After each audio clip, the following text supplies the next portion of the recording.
defending the American dreams here in Washington, D.C., Hilton, Washington, D.C. And I am now joined by Representative Ken Ivory of Hampshire House in Utah, and we're going to talk stuff on sustainable community initiatives. We just had a little brief talking about, and I am so excited to have you here. Thank you very much for spending a few minutes with Granny Clock. Well, thank you, Skip. Utah House. Utah House. Yeah, you said the New Hampshire House. Sorry, that coming from the Live Free or Die state, I'm always saying New Hampshire. Hey, I'll adopt Live Free or Die any day, so I'm pleased to be adopted. You're quite welcome, and that's one of the things that we're most proud of. Live free or die, and the rest of that is for death is not the worst of all evils that Tony Stark. And I grew up in a town where the leaders used to say, better red than dead, so I'm glad to be in the Live Free or Die state. But we're looking at something that's not so much live free or die, but we're looking at a subversion of local and states' rights by the federal government. And you've got a lot to say, because you're from a state where the feds almost own all of your land anyways. Well, yeah, they control about 65% of our land in the state of Utah, 87% of the land in Nevada, more than 50% of all the land from Colorado west, except for Hawaii. Hawaii, they ceded all the land to the state of Hawaii. But what's crazy about that, Skip, is the promise at statehood, the Enabling Act, this solemn compact of statehood, the terms with respect to disposing of the land, they're word for word the same. Utah with states east of Colorado. And yet you've got North Dakota, for example, that only has 3% of federal land. Because they have access to their minerals and oil resources, they have 20,000 jobs just looking for people. They put billions of dollars into roads and schools. Say that again. How many people are there? 20,000 jobs just looking for people in North Dakota because they have access to the resources. Now get this, Government Accountability Office about 5 weeks ago testifying up here in Congress said that there's more recoverable oil in Utah, Colorado, Wyoming than the rest of the world combined. We have become all of a sudden the Saudi Arabia times 10 in natural gas, in our own oil in the shale oil, as well as all of the stuff that we can't even get to off the coast because of Obama's energy formulations. You don't need that. You know, there's three things I love to say. If you hear these phrases, you know you're talking to diehards. You don't need that. We know better than you. And I just blanked on the third one. Well, whatever. You get the first two, that's most of the time. And that's the thing that we see coming out of DC right now. So think about it, Skip. Our ideology, our unique, unprecedented American ideology, started out with the protection of life and personal liberty and the private right and control of property. And with liberty and property, we can produce prosperity. And with prosperity, we can bless other people's lives and be accountable to our supreme creator who gave us those rights. Now that's our unprecedented ideology, but the dominant ideology through most of time is what you're saying.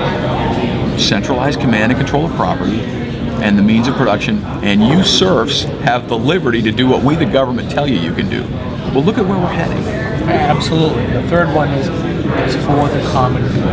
And that's the thing that's the most pernicious of all. We chatted just before going on live here. One of the things that we're seeing in New Hampshire, from what I understand from talking to the guest wrangler that AFP has out as you move from booth to booth to booth, is that all of a sudden this is a topic that has just blown up, and that we in New Hampshire have all of a sudden become smack in the face of zoning ordinances that wish to be put into place, not being pushed by the UN Agenda 21, so we don't need to put on Supreme Court laws, but by our own federal government, HUD, Housing and Urban Development, the EPA, Environmental Protection Agency, and Department of Transportation. We want this smart growth to corral us all into smaller spaces, hyper-density living, so we can get rid of the sprawl, which I have to laugh at because only 6% of the U.S.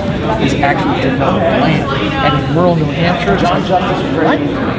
But we are... Try rural Utah. Oh, yes. Yeah. Well, you go up to the Canadian border, and it's pretty sparse. Right. I'll tell you. Except we've got trees and water. You don't. Right. But water is one of the things that here in New Hampshire, we are water rich. And yet it is unelected, unaccountable, unassailable, and unapproachable water commission set by executive order by the governor, a Democrat now said, we need to take over the water rights. The riparian water rights of each and every person to abide by a plot of land, and I dig a well, that water should be mine to use, and now for the common good, they want to take it away. And we're seeing these surveys saying they've already determined the outcome. They're just filling in the questions to get the unaware person in. And you must be seeing this out in Utah because you guys are having severe water problems. Yeah, and the water issues there are tremendous. I'll give you an example. We built an airport in southern Utah, and then we were building the connecting road out to the highway. The Army Corps of Engineers and the EPA came in and saw a 12-inch wide dry rivulet in the middle of the desert that has probably not had water in it for hundreds and hundreds of years, and they said, you know what? That's navigable waters. Shut this project down. Tens of millions of dollars in cost. Small businesses who had ramped up inventory to supply the project bankrupt, out of business, laying off all their people because they call a dry rivulet navigable water. Skip, you can't make this stuff up. Oh no, you're probably familiar with that case. I forget the family's name. Sackett. Sackett. Absolutely. They wanted to just put up a house, and they were threatened with $37,000 a day. $75,000. And they had to go all the way to the Supreme Court just to get a decision that says, yes, now we can actually sue the EPA for letting us use our own land. Exactly right. Can we are having the right of our own property to ourselves taken away from us by the death of not 1,000 cuts, but over the years, it's been 100,000. From the Hampshire Constitution. All men have certain natural essentials of inherent rights, among which are enjoying and defending life and liberty, acquiring, possessing, protecting property. The flip side of that Declaration of Independence was the pursuit of happiness, but back then, the pursuit of happiness was really well known as the pursuit of property. Right. And now we have our own government, and we consider ourselves a free people, and the government saying, you can't have it. Yeah, here's a quote from my favorite Supreme Court justice. He's our only Supreme Court justice from Utah back in the 1920s, George Sutherland. And he said, to give a man his life but deny him his liberty is to take from him all that makes his life worth living. To give him his liberty but take from him the property which is the fruit and badge of his liberty is to still be enslaved. Yes. Now, I'm going to lift up a card that really shows American Land Council. You are the president of the American Land Council, so you've probably been hearing this happening. What I've been kind of ranting about here on this side of life, you've been hearing this from probably every single person on Radio Row because this is blown up. So what can the American Land Council do? What have you done in the past? And how do we stop this basically this statist and I would say very much socialist, it's for the common good, we don't need it type of folks? What do we do? Yeah, that's a great question. And so what happens is we have to begin exerting the jurisdiction that we have at every level. We have counties and cities and states in some instances that understand that these aren't separate isolated incidences. It's about our underlying ideology of the right and control of property. So the American Lands Council is about going on offense. Imagine Kentucky during the national championship game stayed on one side of the court and played world-class defense all night.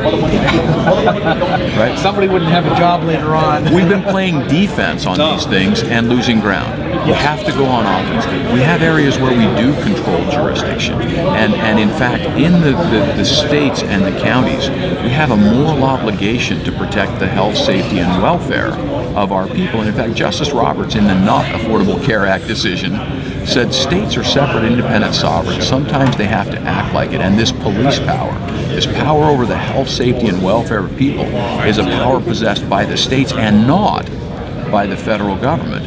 And so we have not only that right, but that duty to stand up. And so when you have arbitrary and irrational federal policy that shut down water, that shut down the use of land, that shut down the right and control and access to property, we have not only a right, but a duty to protect that health, safety, welfare of our people. And so we have counties are the hub of the American Lands Council with corporations and individuals and cities and state officials all coming together to act with one voice and as one body to secure and defend local control of land access, land use, and land ownership.